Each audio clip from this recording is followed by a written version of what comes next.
Hi guys, कैसे हैं आप लोग। आशा करते हैं बहुत अच्छे होंगे। मैं अरमान अली खान एक बार फिर से आप लोगों के सामने रूबरू हूं। तो सबसे पहले आप सभी को माह मुबारक रमजान की 27वीं रात बहुत बहुत मुबारक हो। आप सभी लोग रोजा रखते हैं। रोजा रखने के क्या फायदे हैं, क्या साइंटिफिक इफेक्ट होते हैं, हम इस पे बात करेंगे। मतलब रोजा रखने के वैज्ञानिक फायदे क्या हैं।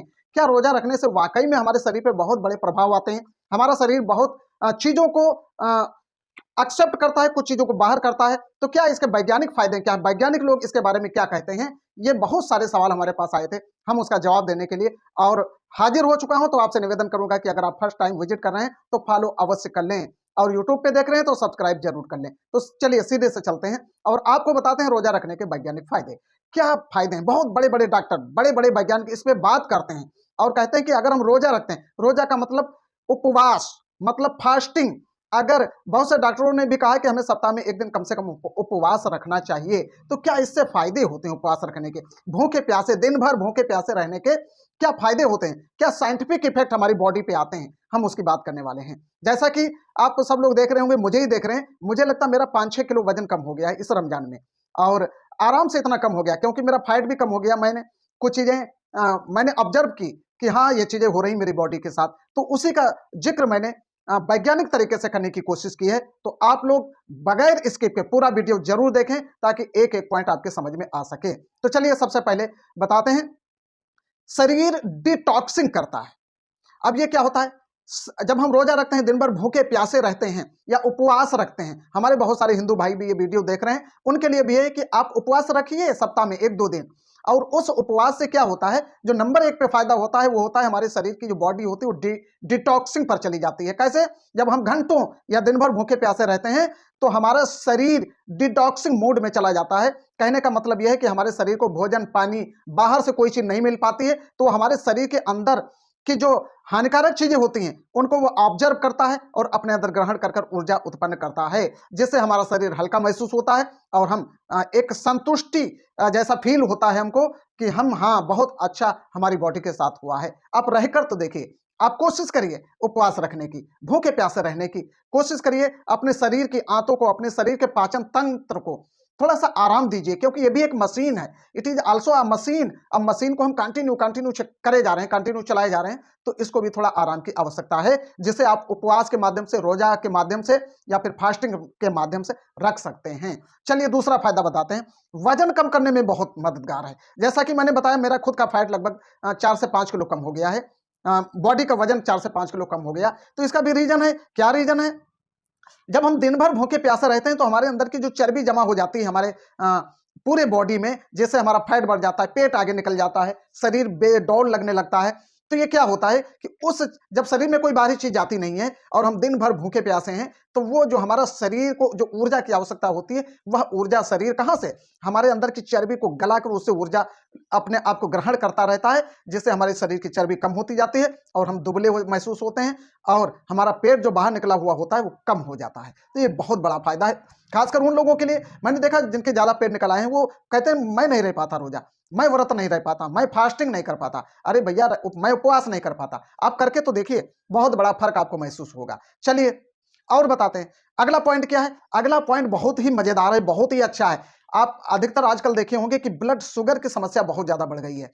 ब्लड शुगर लेवल कंट्रोल करता है ये उपवास, ये रोजा, ये फास्टिंग हमारे ब्लड के जो शुगर लेवल है उसको कंट्रोल करता है। कैसे करता है, अब अगर हम इस पे विधिवत बात करें तो वीडियो बहुत लंबा हो जाएगा। शुगर लेवल को कंट्रोल करता है, जैसे हम दिन भर भूखे प्यासे रहते हैं तो ग्लूकोज जो हमारे शरीर के अंदर होता है उसको शरीर ग्रहण करता है, और जो शर्करा चीजें होती है वो बाहर कर देता है, उसको ग्रहण कर कर पाचन तंत्र के माध्यम से बाहर कर देता है, जिससे हमारे शरीर का ब्लड शुगर लेवल जो है वो कंट्रोल में आ जाता है। धीरे धीरे, एक दिन में नहीं आ जाएगा, धीरे धीरे कंट्रोल में आ जाएगा। इसके बाद हार्ट हेल्थ की बात करते हैं। तो हार्ट हेल्थ में हम बात करेंगे, हमारे जो हार्ट होता है ना, हार्ट, तो हार्ट किस तरीके से अच्छा काम करने लग जाता है। अगर हम दिन भर भूखे प्यासे रहकर एक उपवास के या रोजा के माध्यम से अपने शरीर को डिटॉक्सिंग मोड में ले जाते हैं, या चला जाता है, हम ले नहीं जाते, ऑटोमेटिक हो जाता है, इससे हमारा हार्ट हेल्थ भी कंट्रोल होने लगता है और हार्ट अटैक की बीमारी जो होने वाली होती है उससे हम छुटकारा पा सकते हैं। इसके बाद एक और पॉइंट बहुत अच्छा है, इम्यून सिस्टम मजबूत होता है। इम्यूनिटी जिसको बोलते हैं, इससे क्या होता है, हमारे शरीर के अंदर जो इम्यूनिटी सिस्टम होता है वो काफ़ी मजबूत हो जाता है, जिससे बीमारियों से लड़ने की क्षमता, बीमारियों से लड़ने की ताकत हमारे अंदर आ जाती है और हमको बीमारियां कम होती हैं। कोशिश करके देखिए, ट्राई करके देखिए। बहुत सारे लोग ऐसे घूमते हैं, रोजा नहीं रखते हैं या व्रत नहीं रखते हैं, फास्टिंग नहीं करते हैं, उपवास नहीं करते हैं। आप करके देखिए, ट्राई करिए कि अगर आप बीमार हैं, कहते हैं मैं बीमार हूँ, ब्लड प्रेशर हमारा हाई है या फिर शुगर लेवल हाई है, कंट्रोल नहीं हो पाता है, तो वो रख कर देखें, ये कंट्रोल हो जाएंगी चीज़ें अगर आप लंबे समय तक रखते हैं तो। इसके बाद कैंसर से भी बचाव है। आप सोचेंगे कि व्रत रोजा रखने से कैंसर से कैसे बचाव होता है, तो एक वैज्ञानिक फैक्ट है, वैज्ञानिक तथ्य है, वैज्ञानिक इस पे बात करते हैं कि कैंसर में कोशिकाएं जो होती हैं, जिस कैंसर की जो कोशिकाएं होती हैं उनका विकास बहुत तेजी से होता है। आप जानते हैं वो तुरंत first mode, second mode, third mode और धीरे धीरे कई मोडों में चल जाता है, फोर्थ मोड में जाता है और मनुष्य की डेथ हो जाती है। तो होता क्या है कि ये जो कैंसर की कोशिकाएं बहुत जल्दी बढ़ती हैं, ये बहुत जल्दी प्रभाव में आती हैं। इनको कीमोथेरेपी के प्रभाव को ये जो रोजा है ना बहुत बड़ा प्रभाव डालता है और आप कैंसर के बचाव में लाभ पा सकते हैं, कैंसर से छुटकारा पा सकते हैं।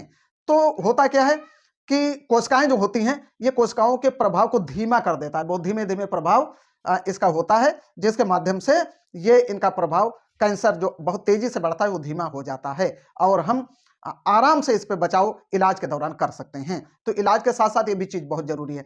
तो ये साइंटिफिक इफेक्ट हैं जो हमारी बॉडी पे होते हैं अगर हम रोजा रखते हैं तो आइए अब थोड़ी सी बात और करेंगे। अब देखिए कुछ साइड इफेक्ट भी हो सकते हैं। कैसे? अगर आप बहुत ज्यादा बीमार हैं तो आपको डॉक्टर के सलाह के अकॉर्डिंग काम करना चाहिए। अगर आप ज्यादा सीरियस हैं तो डॉक्टर की सलाह लें और डॉक्टर की सलाह के अकॉर्डिंग आप रोजा रखें। और एक चीज और बताना चाहूंगा, ये चीजें फायदा कब करेंगी, ये कब इफेक्ट डालेंगी, रोजा का इफेक्ट हमारे शरीर पर होगा कैसे? जब आप सहरी और इफ्तार का ध्यान रखेंगे। सहरी का मतलब सुबह का लास्ट फूड जो हम करते हैं या भोजन करते हैं या खाना खाते हैं, सहरी जिसको उर्दू भाषा में कहते हैं, सहरी खाकर हम रोजा रखते हैं, तो वो आपको हल्का करना पड़ेगा। वो हल्का का मतलब आप इतना ना सोचें कि दिन भर हमें भूखे रहना है तो बहुत ज्यादा खा लिए, बहुत ज्यादा खा लेंगे सुबह अपच हो जाएगी, वो आपको फायदा की बजाय नुकसान कर जाएगा। तो आप सुबह बहुत हल्का भोजन करिए, बहुत हल्की कोई चीज खाइए, फ्रूट ज्यादा इस्तेमाल करिए और पेय पदार्थ में आप कोई ऐसी चीज, ऐसा कोई ड्रिंक ना पिए जो हमारे शरीर को हानिकारक, तुरंत तो आपको बहुत अच्छा लगता है लेकिन बाद में बहुत हमारे शरीर को हानि पहुंचाता है। तो शहर में कोई ऐसी चीज आप ना खाएं जो आपको नुकसान कर सकती है, या फिर आप बहुत ज्यादा मात्रा में ना खाएं, बहुत हल्की सहरी करें, बहुत हल्का भोजन खाएं जिससे आपकी अपच ना हो, आपका शरीर सही रहे, आपका डाइजेशन सिस्टम सही रहे। और इसके बाद जब रोजा अफ्तार करते हैं पूरे दिन के बाद, तो वहां पर भी आपको खाने पीने की चीजों का ध्यान रखना होगा। कोई ऐसी चीज ना खाएं जिससे आपकी इम्यूनिटी सिस्टम पे प्रभाव पड़े या आपकी पाचन शक्ति पे प्रभाव पड़े।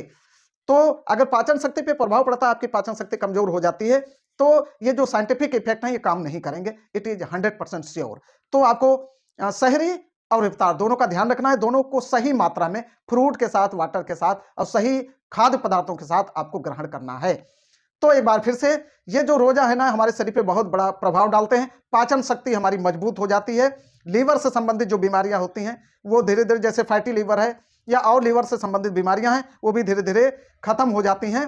तो आइए हम सभी को एक बार फिर से 27वीं रात माह मुबारक रमजान की 27वीं रात की दिल से मुबारकबाद।